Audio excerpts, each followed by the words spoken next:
all day. And thank you for coming and sharing this morning with us. Are you hearing this? Okay.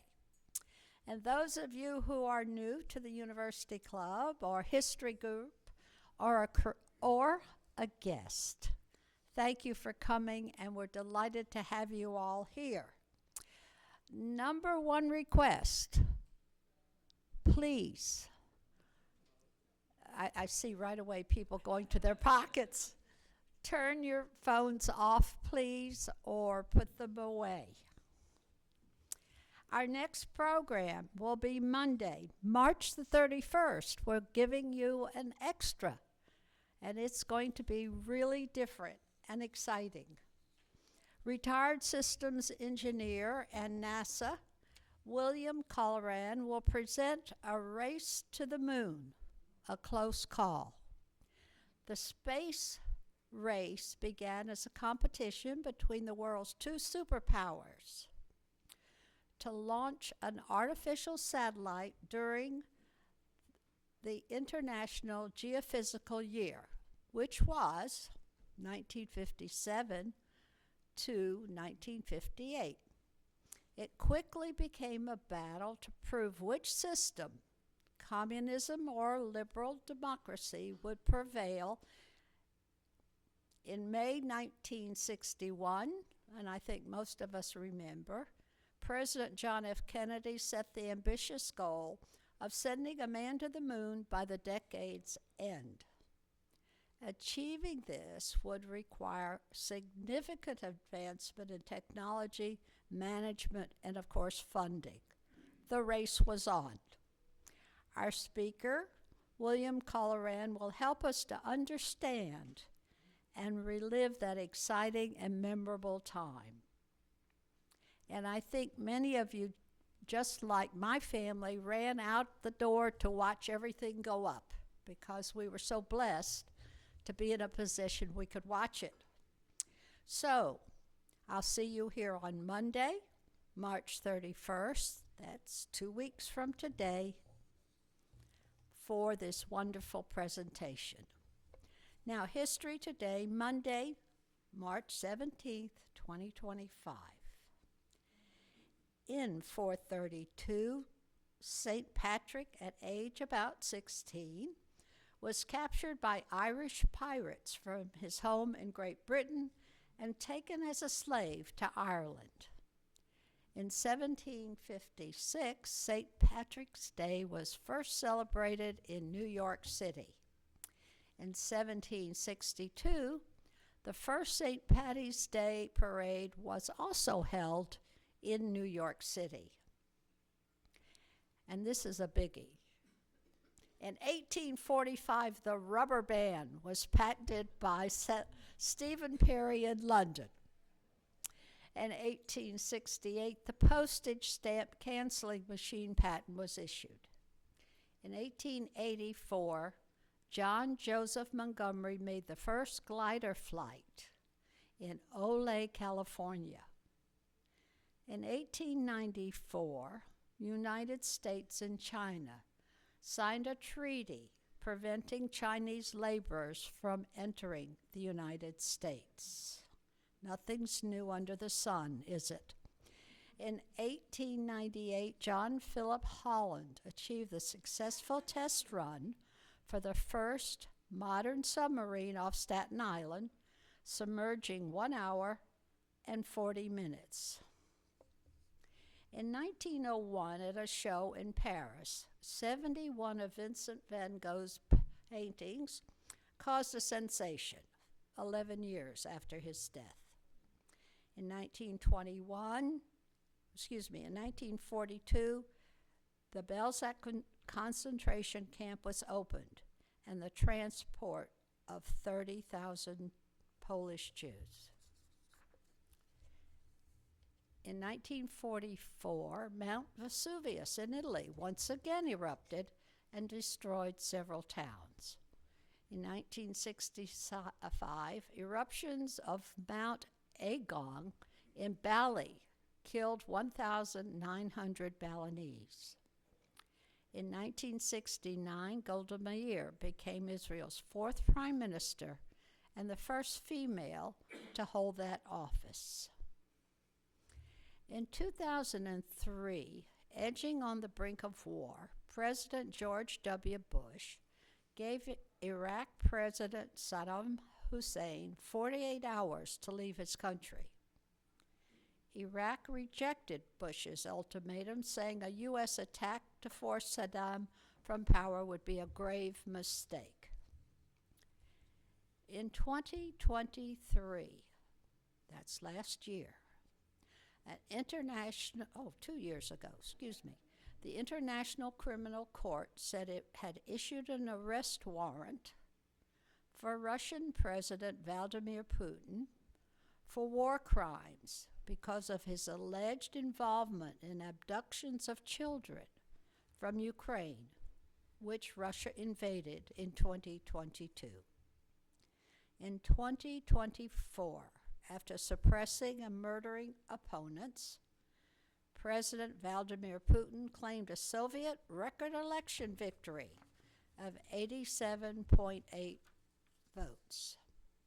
And today's birthdays: American golfer Bobby Jones, American jazz pianist and pop vocalist Nat King Cole, American astronaut James Irwin, American actor Kurt Russell, American actor Rob Lowe, and I have to give you a chuckle, American pornographic actress Stormy Daniels.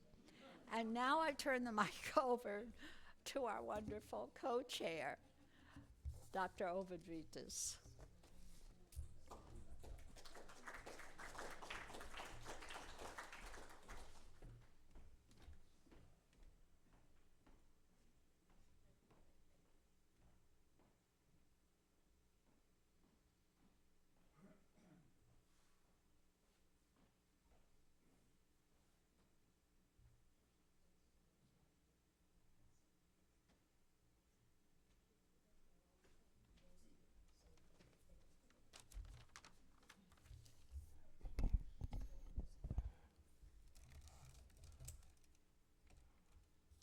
Good morning. It's my pleasure to introduce today our speaker, Steve Bertha. Steve was born in Budapest, Hungary, and immigrated to Venezuela as a child, where he grew up. He holds a Bachelor of Sciences in Chemistry from the University of Pennsylvania, PhD in Chemistry from Florida State University.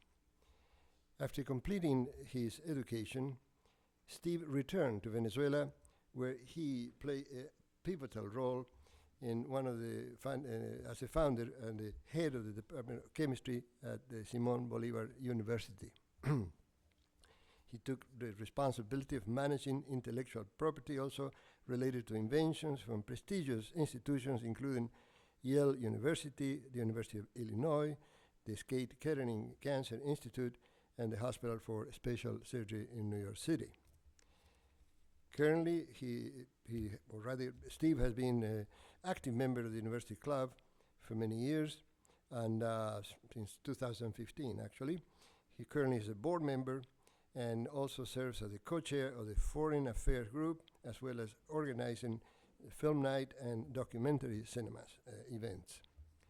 Now, in his spare time, he enjoys traveling extensively around the world, with a particular interest in the history of Central America and the Mesoamerican civilizations.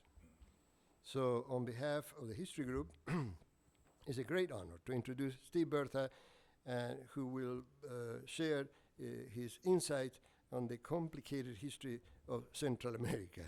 Join me in giving him a warm applause.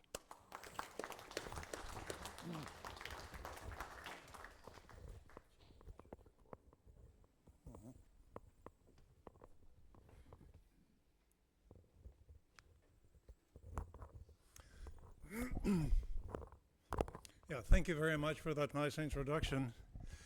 I've been interested in Central America for a number of years, for a number of reasons. One reason is that it's a fragmented place in America. All the other countries are huge countries. but not Central America. Why was that? Why did it happen that it's balkanized the way it is? And more recently, another reason I was interested in is because so many people of Central America have left their countries. So why is that? And so the presentation here will sort of focus on mainly those two aspects of the history. I will talk mainly about four countries: Guatemala, Honduras, El Salvador, and Nicaragua. The reason is, well, Belize is a relatively new country. It used to be claimed by Guatemala, and it's only been independent state since 1981. Panama really never was part of Central America. Panama officially belonged to the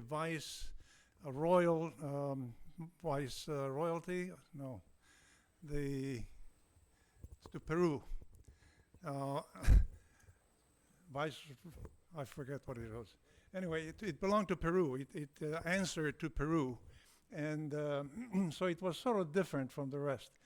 And Costa Rica, we'll see that it was sort of different from the rest, somehow, from the other four, in good measure because the population was very low throughout its history.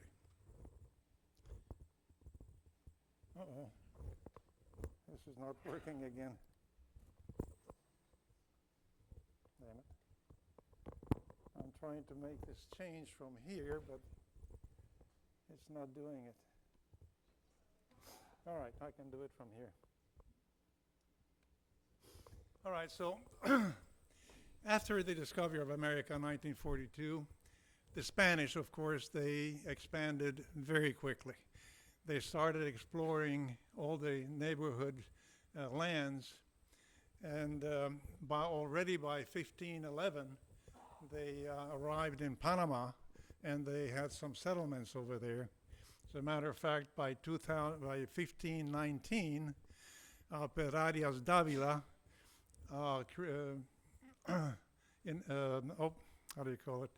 opened Panama City, founded Panama City. In 1519, Hernán Cortés went to Mexico, found Mexico, and 2 years later, he conquered the Aztecs. So already by 1823-24, there were two hubs in this area of the world that were Spanish hubs ready to further exploration of the area. One hub, of course, was in Mexico City, where Hernán Cortés was, and the other hub was in Panama City, where Pedro Arias Davila, the founder of Panama City, was. Of course, they were totally different because Panama was dependent on Peru, and Mexico City was, of course, dependent on the viceroyalty of New Spain, with seat in Mexico City. So, now it works. So very soon, they sent exploration parties, both from the north and from the south. From the north, Hernán Cortés sent Alvarado on the western side to explore and conquer this region. And he also sent Olid that came from the sea, and the purpose was to explore this region of Honduras and Nicaragua. Almost at the same time,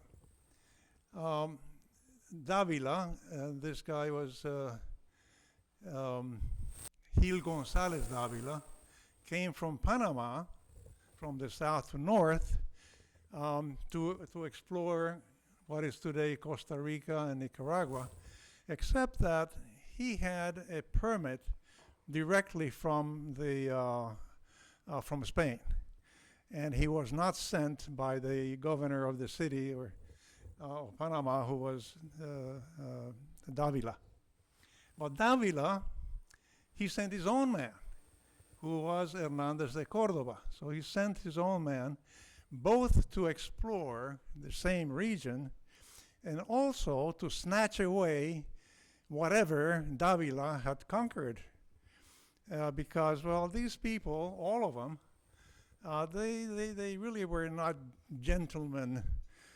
They were not very loyal. They were perhaps closer to ruffians than anything else. And their only purpose to go in these regions was to get rich.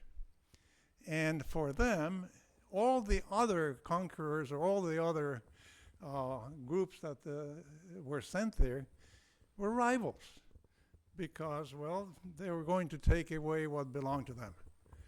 And so soon enough, this place got congested with conquistadores, and, well, they clashed. And here are a couple of examples. Gil González Dávila, he came on his own, and the other Dávila, the founder of Panama City, sent his own man, Córdoba, to snatch whatever he had conquered away from Dávila. And they clashed over here. Well, soon after that, Dávila clashed with somebody who was sent by Hernán Cortés over here. He clashed with Olid. And the third example, Olid clashed with everybody. Now, Olid decided that, you know, he was strong enough and powerful enough that he would have his own kingdom, and he named himself the King of Nicaragua, splitting, of course, with Hernán Cortés. Now, Hernán Cortés found out, and he didn't like that, so he sent his cousin to take care of the situation. And de las Casas, he went there. In fact, Hernán Cortés went later. Well, he decapitated Ovid and took care of that problem. At the same time, or very similar time, Fernández de Córdoba, he also thought that he was, you know, big enough to confront the big boss in Panama City. And so that Dávila did not like that too much, and so he sent his own people there. Hernando de Soto, we talked about him in a couple of talks before. Hernando de Soto, he decapitated him. And so this was a horrible mess of everybody against everybody, and Spain, the central Spain, the government of Spain, didn't know really what to do with this. So how to deal with these people with different loyalties, with the ruffians, essentially.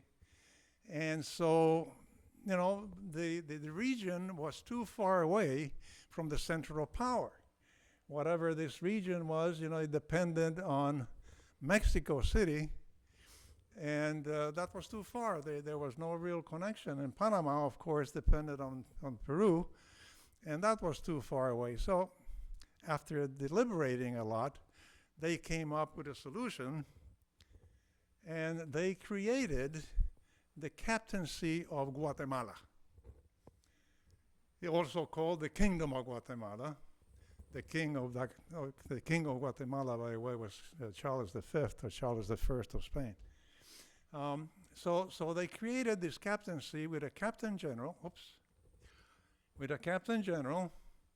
but with several regional governments in tacit recognition of the rivalries, claims, and disputes of the conquistadores. So, you know, Guatemala, well, Alvarado was the boss there, the one who was sent by Hernán Cortés from Mexico City. Nicaragua, Pedrarias, the founder of Panama City, he was the big boss there. Honduras, Montejo, and there were other conquistadores that had to be taken care of. So this was essentially the tacit acceptance by Spain of the situation in there. But there was more. And another problem here was that even before the conquest, even before the Spanish arrived, this region was fragmented already. It was fragmented by a diverse group of tribes of tribes of the region. So some tribes had relation, for example, with the Aztecs. They were Nahuatl. And other tribes had relations with the Mayas, and other tribes had relations to others or to none. So when the Spanish came from both sides, in order to conquer this region, they had to fight every single tribe on their way. It wasn't like Mexico and Peru, where there was an empire. When they got rid of the emperor, the empire practically fell, and the whole region became under their power. But not here, because, well, if one tribe fell, they didn't care what the other tribe, what happened to the other tribe. So they had to go tribe by tribe to conquer the region. And well, by 1543, they pretty much accomplished that, but it was a lot of work. It was a lot of work, a lot of effort, and that is another reason why this region is so balkanized, is so so fractured. So the conclusion, my conclusion, is that the balkanization of Central America is really a product of conquistador rivalries, of course, the Spain's incompetence of how to deal with them, and the fractionation of indigenous peoples in the regions that was there even before the discovery. Now, the Spanish incompetence went on a little bit further, unfortunately, and look at what happened in a number of years later. There were a zillion different groups, areas of power, but we're not going to go into that. Let's go back to 1550 or so. So here is the captaincy general, and so they conquered the whole region finally, the Spanish did. But then they found out that, this place is really poor. There's nothing in there. There's very little gold. This is what they really wanted to get. Very little gold, very little silver, really very little of everything. And the only thing that they had, this area, the only thing that they had in abundance was people. And so, well, they focused on that. So the Spanish concentrated on the human assets that they had in hand. They enslaved them and used them as labor in agriculture and mining. They used them as cannon fodder for their wars. They still had wars one with the other and with different tribes. They used the women as sexual slaves. And this is a terrible thing, but they sold them to Peru, because by that time, the Peruvian area, the Cusco area and all that region, was depleted of local people, of indigenous people, because of, diseases and because of wars. And so the Central American groups, they sold their indigenous people to Peru, where there was an urgent need for the labor due to the depletion of the locals there. So in a mere 40 years or so, 50 years at most, between epidemics, abuse, and sale, the population was reduced from 5.7 million, estimated, to 550,000 people. I mean, this is an incredible reduction, 90% loss of indigenous population in 40 to 50 years. And most of these people were in Guatemala. So much so that there was scarcity of labor so much that they started importing African slaves.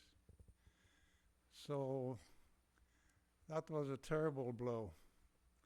Well, anyway, during the colony, because of the depletion of population and because it was poor from the beginning, this whole region was very poor. And Spain sort of maintained, or decided to maintain it that way, because their mercantilistic way of doing mercantilistic practices, they forced these countries to essentially to be poor. For example, no country was allowed to do commerce with their neighboring country. So if somebody in Guatemala wanted to sell something in Managua, in Honduras, the product had to go to Spain, and from Spain they would send to Honduras. That's the way it had to be done. And so for that reason mainly, this region became or remained very poor. In 1700, the Bourbon kings came to power in Spain, and they introduced a number of reforms, some of them commerce reforms, but really they didn't help all that much. Particularly, they didn't help the poor population, the indigenous people, certainly, the slaves and so on. So by the end of the 1700s,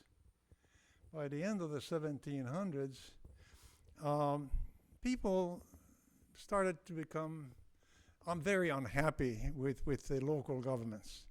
And they started having revolts, and some of them armed revolts. Especially by the end of the colony, there were a good number of these revolts of demanding land, demanding some other liberties. But they were local. They were local because of the fragmented way that Central America was structured, because of the low population and because of the provinciality.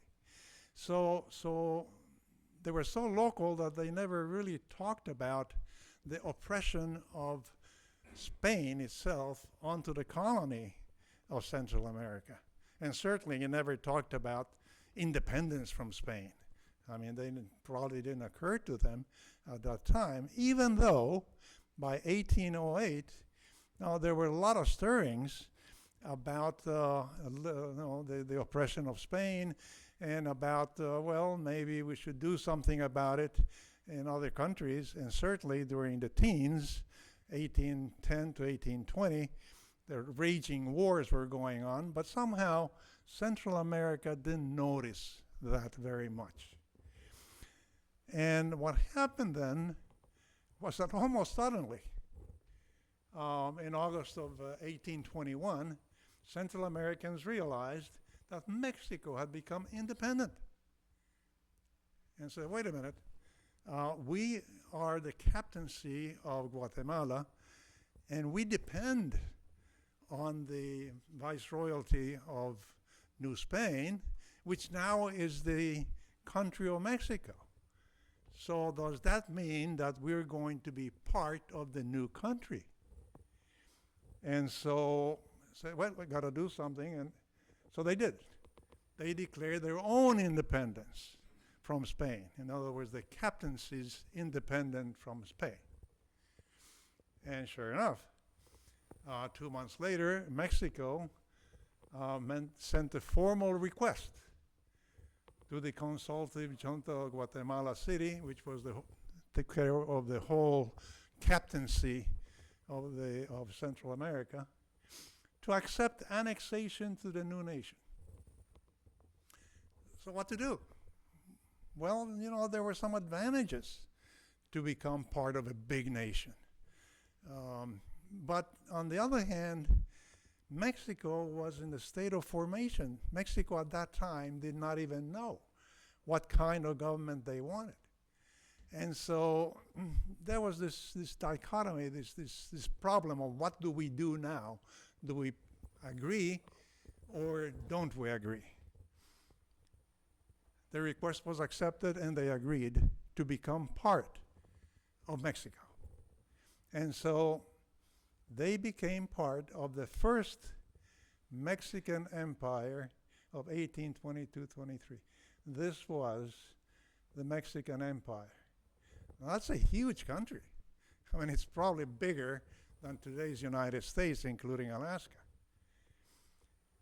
And it's an empire because by that time, the Mexican Congress decided what kind of government they wanted. And they wanted to be an empire. And so they named a new emperor. The emperor's name is Agustin, and he was Agustin the first emperor of Mexico, or the Mexican Empire. So there they were, part of the Mexican Empire. But then, in March of 23, the Emperor of Mexico was deposed. What to do now? What do we do now?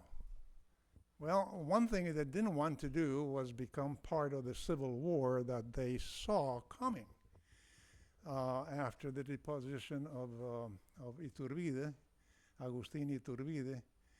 So they decided, okay, never mind, we're going to be on our own, and they did. They created their own country, the United Provinces of Central America. And that was Guatemala, El Salvador, Honduras, Nicaragua, and Costa Rica. Panama, of course, still belonged to the Peruvian part of the world. Panama, by the way, after the independence, became part of the Great Colombia, and then it became part of Colombia, and then in 1903 became independent. It never really was part of this other group until, of course, the Panama Canal had been built. Anyway, so there they are, the new country, the United Provinces of America. And that's what it is. This is the United Provinces of America. Notice that Belize was claimed by Guatemala, but the British had already been there, occupied that, and had been extracting materials from there for a good number of years. Anyway, this was a great idea. I mean, after all, it's a bigger country, and they can exert their power as a group instead of one by one. But it really didn't work. It didn't work. So why didn't it work? Well, it didn't work because Guatemala was the 500-pound gorilla in the room. Guatemala had 40% of the population of the whole United Provinces. It had 44% of the representatives in Congress. And most of these representatives were provincial. Their problems were local. And so they focused on the problems of Guatemala. And the rest of them, well, they just hung around and watched the Guatemalans take care of business and got angrier and angrier and angrier. And so, sure enough, very slowly, there was a revolt here and a revolt there, and eventually it was civil war. And finally, by 1838, they said, okay, that's it, this is not working. And so we're going to separate on each little country. And so they did. In 1848 or thereabouts, all of the countries went on their own. And this was unfortunate for the group because they lost power this way. Now, the United States had a similar situation when they were forming the country. And they had to convince, the rich states in the United States had to convince the poor states and the weak states to join the Union. How did they do that? Well, they enticed them with a couple of decisions. For example, the creation of the Senate.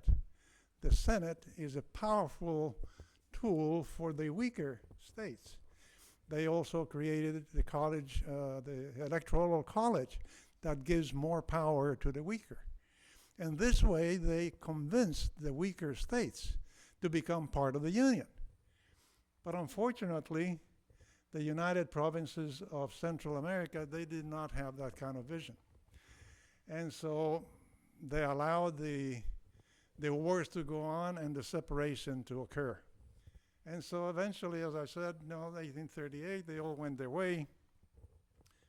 And there were a number of attempts to get back to the United Provinces. There were 4, 5, 6 different attempts that never really congealed, never happened. So from then on, from 1838 on, each country had their own destiny. And the destiny, unfortunately, had been sort of very poor, because they went from liberal to conservative governments, one from the other, changing constantly. It was either a dictator of the liberal group or a dictator from the conservative group. There were mostly dictatorships. And so that's the way it just went on. It was sort of chaotic. We'll see, not only the rest of the century of the 19th century, but even beyond that. An example of this kind of chaos was the coming of William Walker. William Walker was an American lawyer, an attorney, mercenary, apparently driven by the manifest destiny idea that existed in the United States at that time. He went to Nicaragua, and he managed to be liked by the local people and by others, and he managed to become the president of Nicaragua. Incredible. Not only that, but he was recognized by the United States, by the President Franklin Pierce, as the legitimate government of Nicaragua. And it was supported by a good part of the locals, the local society. He reinstated slavery and even declared English as the official language of Nicaragua. Wow. Well, he didn't last too long. He lasted about 1 year. A coalition of other groups, Costa Ricans, Honduras, Nicaragua, they kicked him out of Nicaragua. And so it became again the usual dictatorship of the right or the left. American interest after this case was a little bit more on the commercial side. American companies, and also some European companies, German companies, English companies, French companies, but mainly American companies, noted that it was a place where they had cheap land, cheap labor, and they had a couple of interesting products that they could export. And so a number of these American companies, and like I said, also some European companies, they got together with the wealthy group in each country and the military, and they designed an export system, a model, a development model by which the three of them would cooperate, and they would export mainly bananas, but also coffee, cochinilla, which is a dye, and some other products from these countries. They call this the export model. So it was an understanding of the foreign companies and the wealthy classes. By the way, the wealthy classes were all classes, because there were wealthy people among the indigenous people as well. Wealthy people among whites, wealthy people among mulattoes. The wealthy group then is the group that that got together with the foreign companies, and the military who was always ruling. It was always the military that was ruling. So these three groups, they had this plan to benefit from the model. What really happened was that the coalition expropriated lands that they needed, oppressed the indigenous and poor mestizos for labor, and crushed any protest.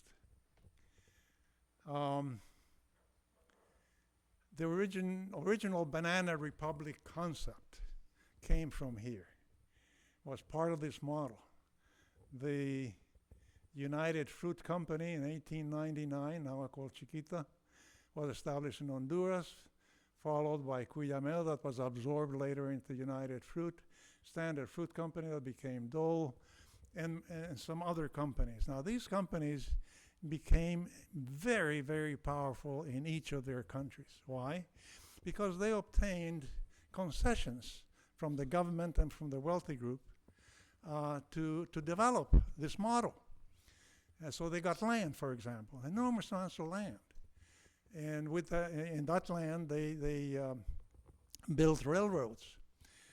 And eventually, the whole chain of working was in the hands of these companies. From purchase of the land or management of the land to put the seeds, the seeding, the collection, the transport, everything was in the hands of these companies. So much so that United Fruit Company at one time managed Guatemala's post office as well, the post office in the whole nation, in a special contract with the government. And of course, it was very corrupt. For example, in 1911, Cuyamel, this one, where is it?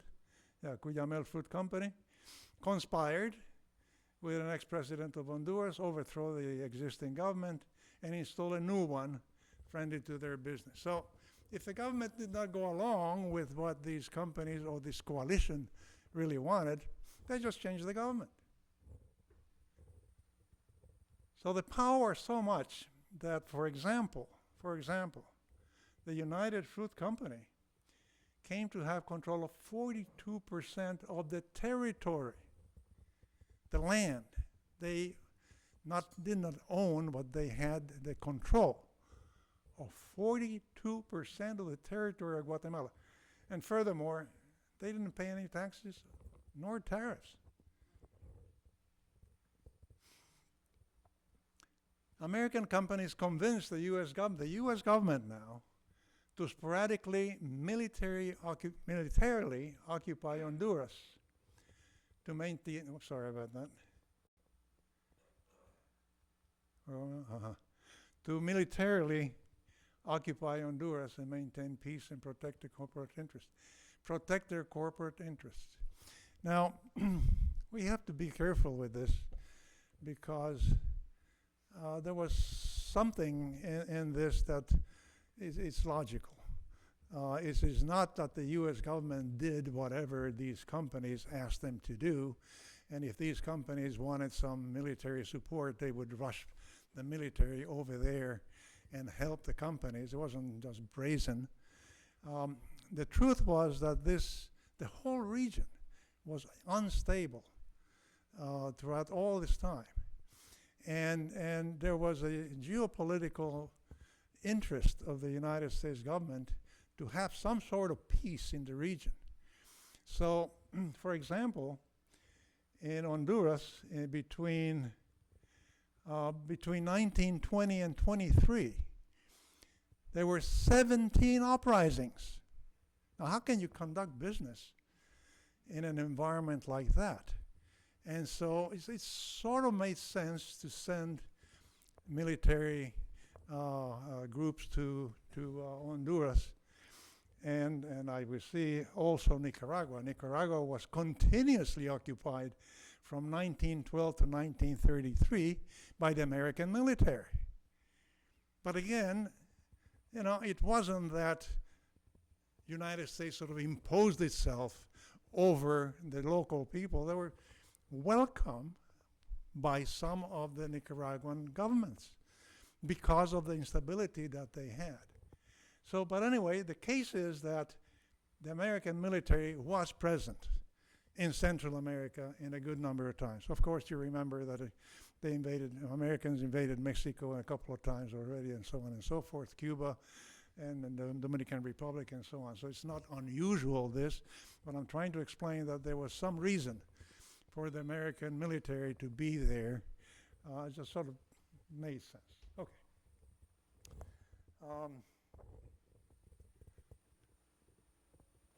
There were protests, of course, by indigenous people, but the protests were because they did not have land.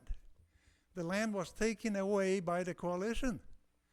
And so they were starving, they were poor, they could not get out of the situation, so there were these, the protests, uprisings, and so on. There was one particular protest led by Augusto Sandino, 1927 to 33, which was specifically against the United States military presence in Nicaragua. Now, in 1954, now there's a little jump of about 20 years here. In 1954, the U.S. played an important role in a coup against Jacobo Arbenz of Guatemala, who was perceived as a communist. Now notice the year, of course, 1954.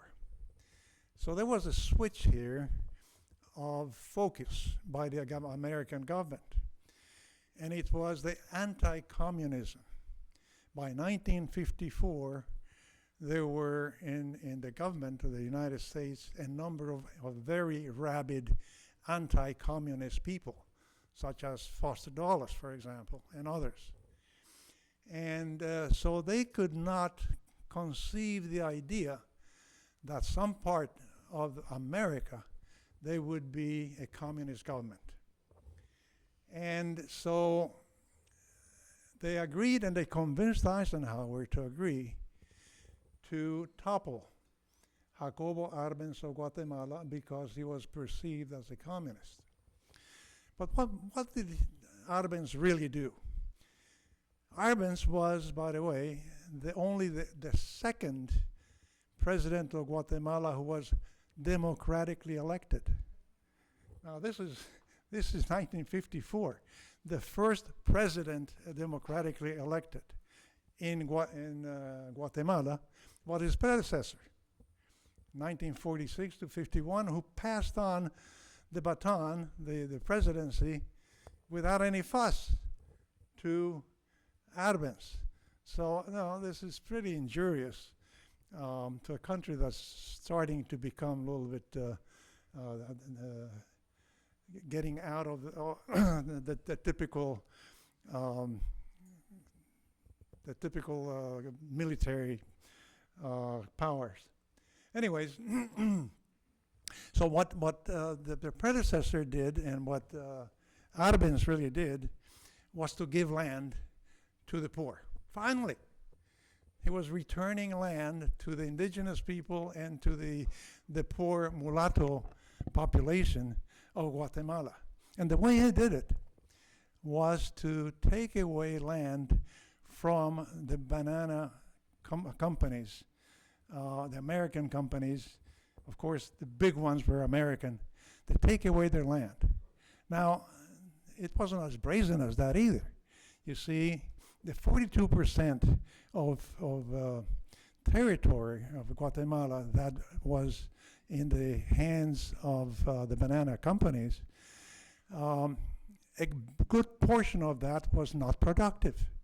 It was set aside just in case we need to expand. More than half of that 42% was non-productive land. And when they had acquired it, they acquired it at a certain price.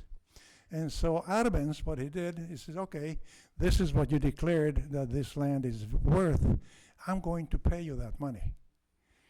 And take it away and give it to the poor people.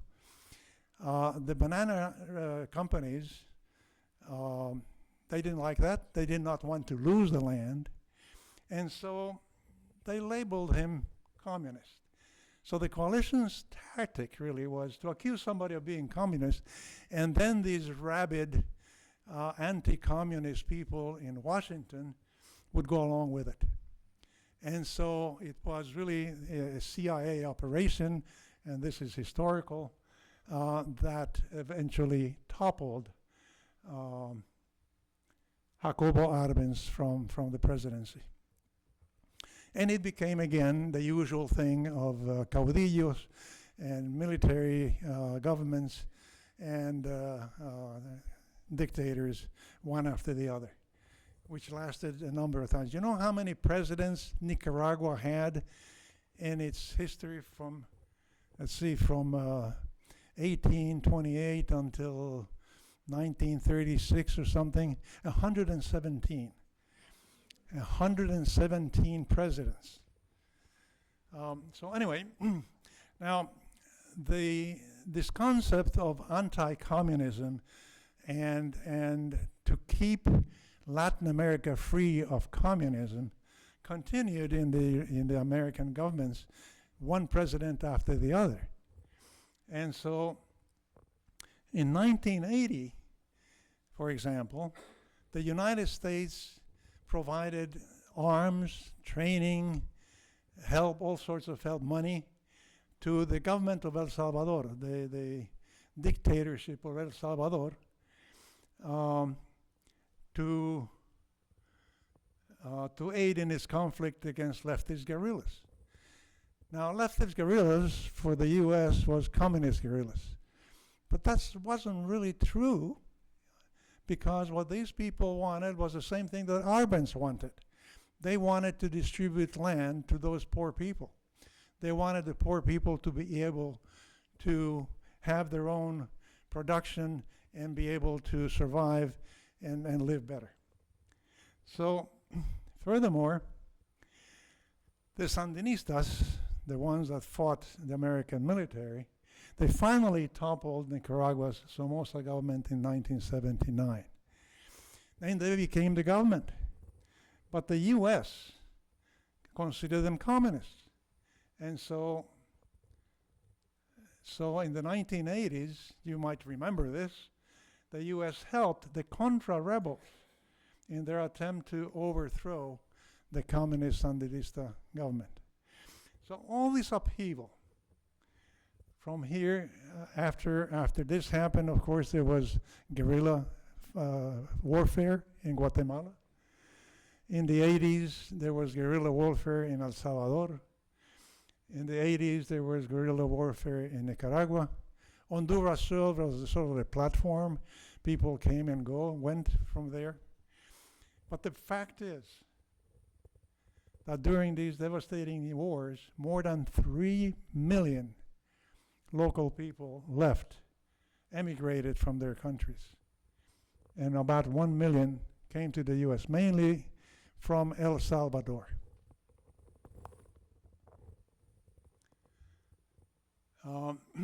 They did some good things as well, or tried to do some good things.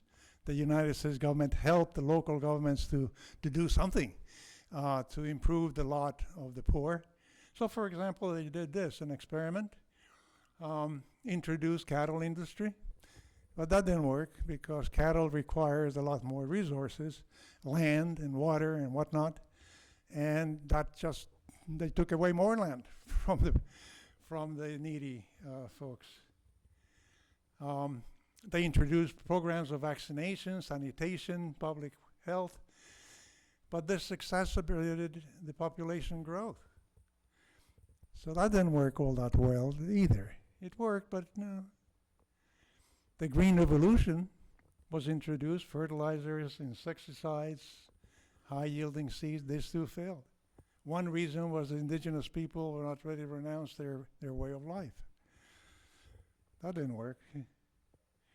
So by 1992 to 1996, El Salvador, Nicaragua, Honduras had enough.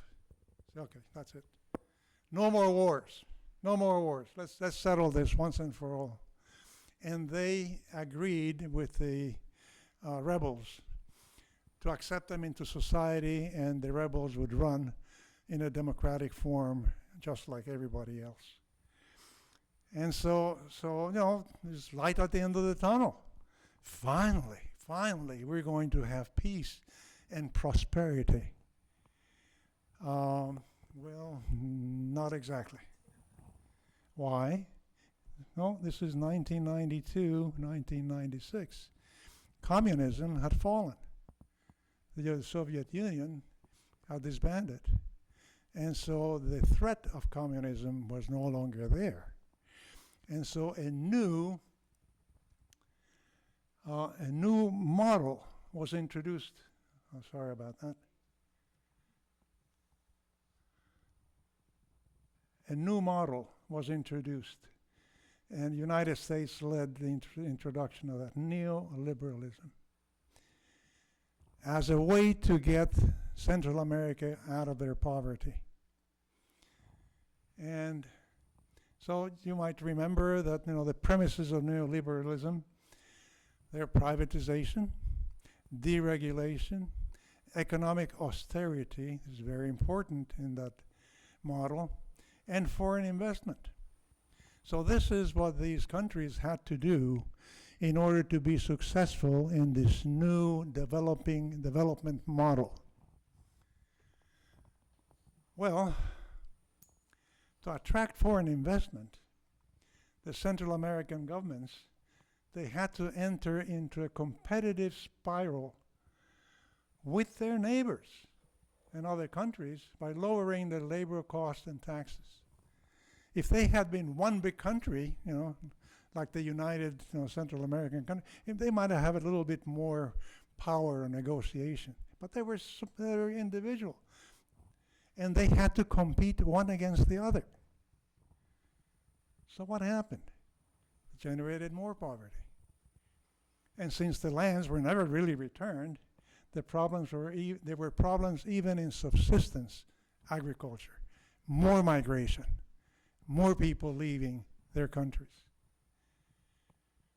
So with less income from taxes, from customs fees, and the debt to IMF and other banks, and the demand for austerity, which was a very important part of the neoliberalism, the Central American governments had to drastically reduce social services.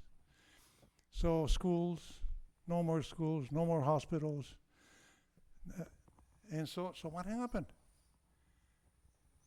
What happened that the void was filled with NGOs, gangs, and drug cartels. NGOs would be churches, would be the United Nations, would be foundations, but importantly, gangs and drug cartels.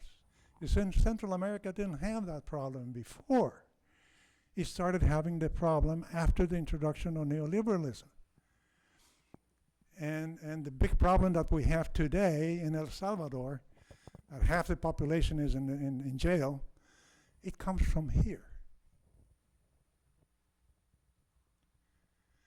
Now, furthermore, there were two new problems: the population increase and the climate change.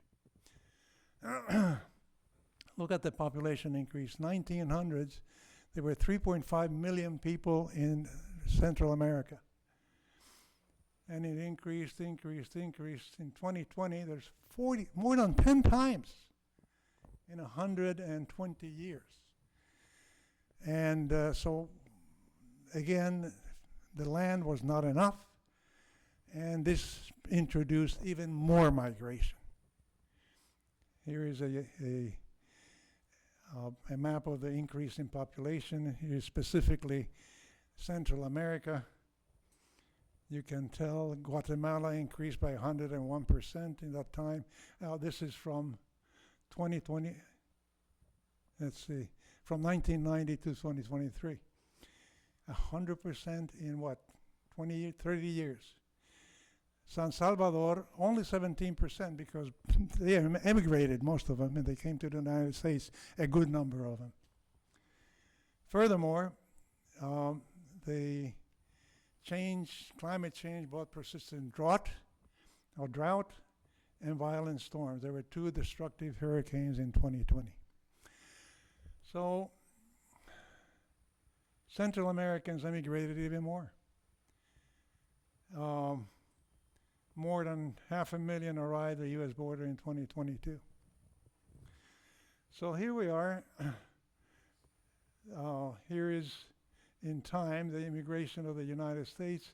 You cannot see the line here, but Mexico, there's a line here that delineates Latin American immigration. That increases with time from 1980 on, and it's a huge band. So here we are, 1990 to 1945. The economic models was to produce exportable goods. It favored foreign companies because of the coalition. From 45 to 90, the emphasis was on containing communism. And this is what you saw. From 1990 to 1993, the economic model was neoliberalism. And you saw what happened, favoring foreign companies. And the most recent one was started by the Biden government, 2023. It's called Central America Forward. I couldn't find a lot of information about this, but it seems to be working somehow. Anyways, here we are, and I think we're still looking for solutions.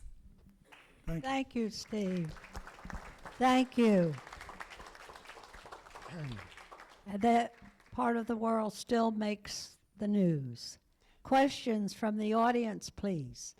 Steve, we didn't say much about Costa Rica, and why is Costa Rica so different than what makes Costa Rica different? The other countries in Costa Central Rica America?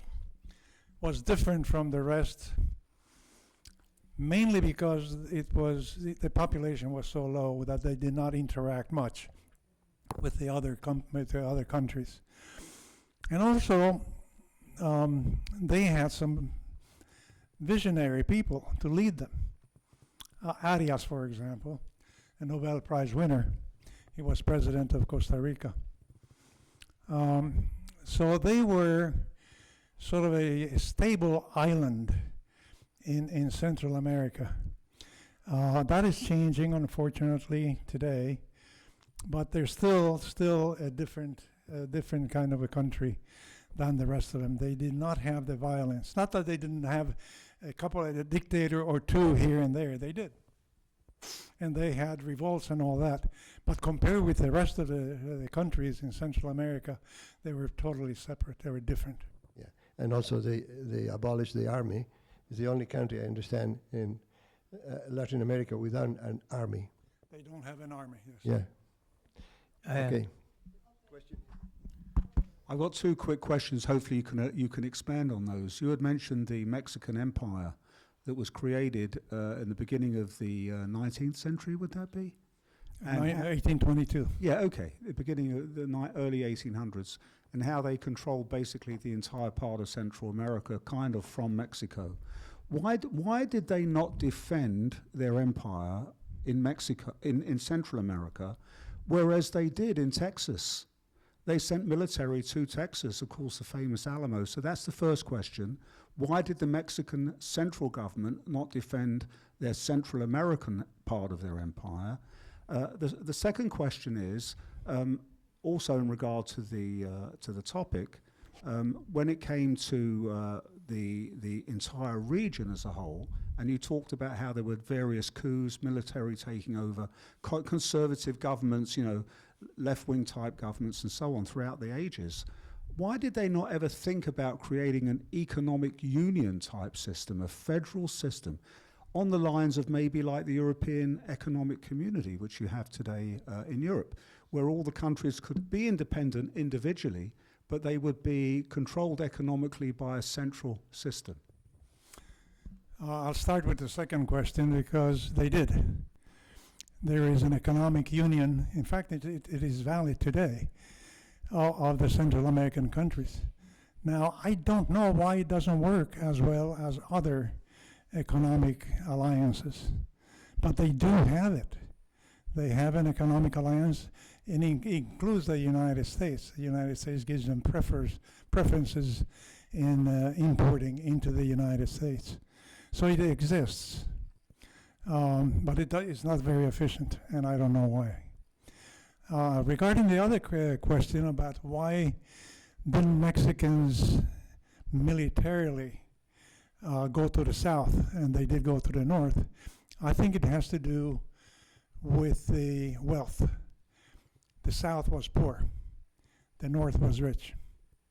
And so actually the Mexican military reached Guatemala, and they were ready to pounce on Guatemala and go in, but their internal strife prevented them from doing that.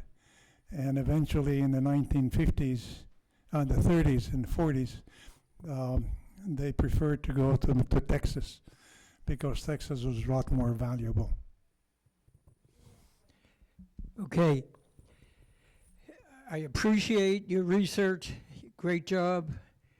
But I have to disagree with one of the premises. I think you were much too kind to the United States. General Smedley Butler, I got that name right, Smedley Butler. He wrote a book, War is a Racket, and then he went on a speaking tour throughout the United States, and he documented and claimed all the efforts. He had been sent to almost every country in the Caribbean and Central America several times over at the behest of the companies, United Fruit and Carmen Miranda, Chico Banana, but he went there and put down revolutions or put down oppositions to the people that the United States was supporting to take advantage. And more recently, you have a fellow, and now I may not have the first name right, but I think it's Joseph Coniston.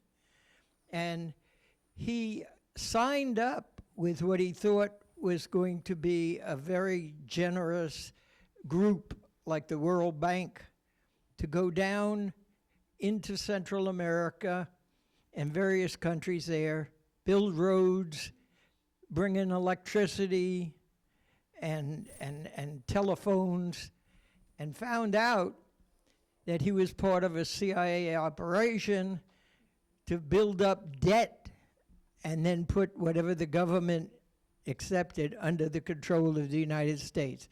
And the last thing I'll mention is it seems that San Salvador is now a prison for certain people leaving the United States against their will.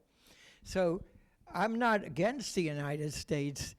I love this country, but sometimes we didn't do so good. I'd heard of that book. I did not read it, but I read excerpts of it to try to balance my presentation. I also read a book. I have it in my car. I didn't bring it right here. I forget now the author, which is also kind of a rough on the United States government in all these years, from the beginning of from the 20th century to today. It is true that the United States went in there. Sorry. The United States was instrumental in many of the big changes in Latin America, particularly the Arbenz one, which is a very clear one that everybody admits that it's a CIA operation. But there were many others. I think that there were aspects of the presence of the United States in there, like I mentioned, that they were actually welcomed to the countries, particularly, for example, Nicaragua. The Somoza government in the 1930s, I think, welcomed the American military presence because they could not maintain order. But FDR changed the policy. FDR did the good neighbor policy. Right. Question there. Steve, maybe I missed it at the beginning of the presentation, but how were these countries divided initially? Hold on a second. Oh, shit. I'm sorry. Were these countries divided geographically? Are there rivers that go between the countries, and did that contribute? Did the geography? I know it's very mountainous and everything. Did that contribute to the disorganization, the chaos? You know, I did not look into that, and I cannot tell you if there are mountain ranges between the countries or rivers that separate. I don't know. I suspect that no. I think that they were subdivided by the power exercised by the leader of the time. Alvarado, for example, so this is mine, and I just don't know the answer to that. Wasn't there another question from somewhere? Steve, 2 points. You mentioned Nicaragua repeatedly. And what's going on in Nicaragua today? Angela, you lived there for a while.